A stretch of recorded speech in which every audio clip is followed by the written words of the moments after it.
தாத்தா பாட்டி வீட்டில் விஜய் வந்து வெண்ணிலா கூட எனக்கு கல்யாணம் ஆயிடுச்சு அப்படிங்கிற எல்லா விஷயத்தையும் சொல்லிவிட்டு காவேரி கூடத்த கல்யாணம் ஆச்சுன்னு ஃபோட்டோ எல்லாம் காட்டுறாரு. காட்டிட்டு அப்புறம் நான் இப்போ காவேரி பார்க்க போகணும் அப்படின்னு சொல்லிட்டு காவேரி கோயிலில் வெயிட் பண்ணுவாங்களேன்ட்டு வேகமாக கிளம்பி வந்துட்டுருக்காரு. கிளம்பி வர்றப்போ காவேரி நினச்சிக்கிட்டே வர்றாரு. இங்கே வந்து கோயிலில் காவேரி வந்து விஜய்கிட்ட என்னென்னவெல்லாம் சொல்லலான்னு ரொம்ப கற்பனை பண்ணி பார்த்துக்கிட்டு வெயிட் பண்ணிகிட்ருக்காங்க. விஜயும் கோயிலுக்கு வந்து சேர்ந்துடுறாரு. காவேரியை பார்த்துட்டு, "காவேரி என்ன சொல்லணும்னு சொன்னியே சொல்லு இப்போ" அப்படிங்கிறாங்க. காவேரி ஃபஸ்ட்டு சொல்ல மாட்டேங்கிறாங்க. ரொம்ப வெட்கப்பட்டுட்ருக்காங்க. "சொல்லு காவேரி, என்னென்ன சொல்லுன்னு" கேட்குறாங்க.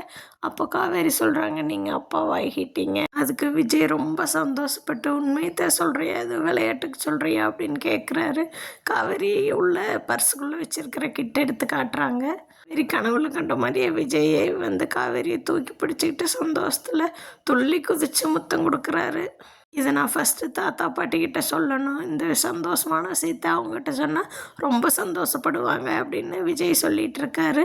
அப்போ காவேரி, "நானும் அம்மா கிட்ட சொல்லி எப்படியாவது உங்கள் வீட்டுக்கு வந்துடுறேன், எனக்கு உங்கள் கூடவே இருக்கணும் போல் தோணுது" அப்படின்னு சொல்லிகிட்டு இருக்காங்க. பார்க்கலாம் இனி வரப்போகிற நாட்களில் என்ன நடக்குதுன்னு. தேங்க்யூ.